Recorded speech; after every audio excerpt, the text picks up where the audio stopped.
Today we are going to cover very important topic narration, या फिर इसको हम स्पीच भी बोलते हैं। डायरेक्ट और इनडायरेक्ट स्पीच, ये दो प्रकार के होते हैं।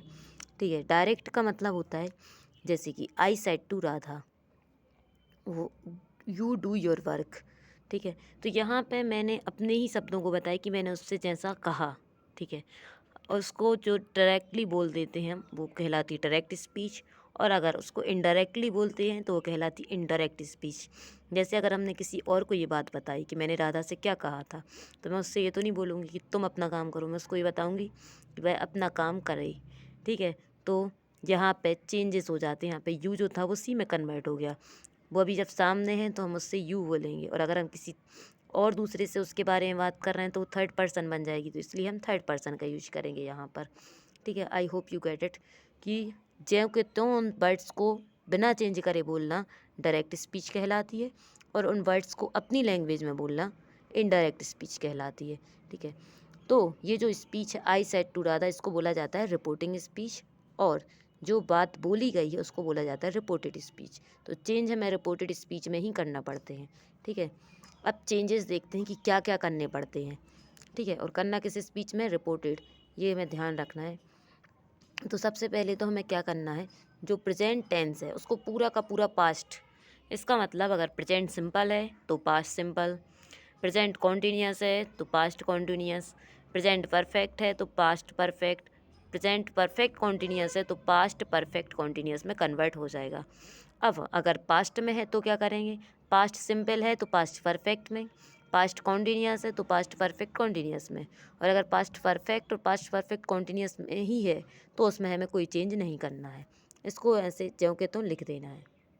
अब इसके बाद है विल, तो विल कन्वर्ट हो जाएगा वुड में, सेल कन्वर्ट हो जाएगा शुड में, कैन कन्वर्ट हो जाएगा कुड में, मे कन्वर्ट हो जाएगा माइट में, मस्ट का ज्यों का त्यों रहेगा एज इट इज़ मस्ट ही, शुड का शुड रहेगा, वुड का वुड रहेगा, यूज टू डेयर नीड में no change, has to have to, इसका हो जाएगा हैड टू।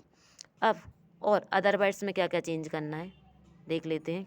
दिस है, जो अगर दिस है सेंटेंस में तो उसका हो जाएगा दैट, दीज है तो उसका हो जाएगा दोज, टुडे है टुडे का हो जाएगा दैट डे, अगर यस्टरडे तो हो जाएगा द प्रीवियस डे, अगर टुमारो तो हो जाएगा द फॉलोइंग डे, अगर नाउ लिखा हुआ है तो उसका हो जाएगा देन, हियर है तो उसका देयर, एगो का बिफोर, गो का कम। ये चेंजेस करना है। अब रिमूवल, जो ये इन्वर्टेड कॉमा रहते हैं ना, इनके रिमूवल के लिए क्या करना है, तो अफर्मेटिव सेंटेंस में रिमूव करके हम दैट कंजक्शन लगा देते हैं। अगर इंटेरोगेटिव सेंटेंस है तो इसको हटाकर इफ़ और वेदर लगाएंगे। अगर डब्ल्यू एच वर्ड है तो हम डब्ल्यू एच वर्ड को ही कंजक्शन बना देते हैं, फिर हमें दैट का यूज नहीं करना है। और इम्पेरेटिव है तो वहाँ पे हम ऑर्डर्ड, रिक्वेस्टेड ये लगा देते हैं। एक्सक्लेमेटरी सेंटेंस है तो एक्सक्लेम्ड विद लगा देंगे। ठीक है, और इसमें अगर कोई दुख वाली बात है तो सॉरोड विद लगा देते हैं, ऐसा भी हो जाता है। क्वेश्चन वर्ड या इफ़ के बाद सेंटेंस जो रहेगा वो पॉजिटिव रहेगा, इंटेरोगेटिव नहीं रहेगा इसमें एफ और वेदर लगाने के बाद।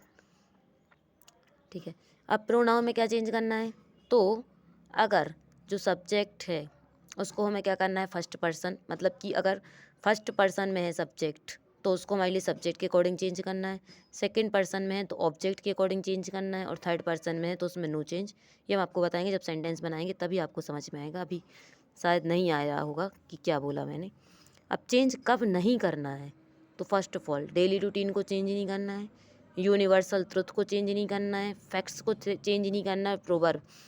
ठीक है, ये अगर रिपोर्टेड स्पीच में आपको ये 4 कंडीशंस मिल जाएं तो चेंज नहीं करना है। अब अगर रिपोर्टिंग स्पीच है वो अगर प्रेजेंट सिंपल टेंस मतलब प्रेजेंट टेंस में है और या फिर फ्यूचर टेंस में है तो भी हमें रिपोर्टेड स्पीच में चेंज नहीं करने हैं। ठीक है, और इसके आगे का वीडियो, इसके आगे मतलब कि एग्जाम्पल्स जो हैं वो हम आपको पार्ट 2 में बताएंगे। So you must watch part 2। Thank you so much.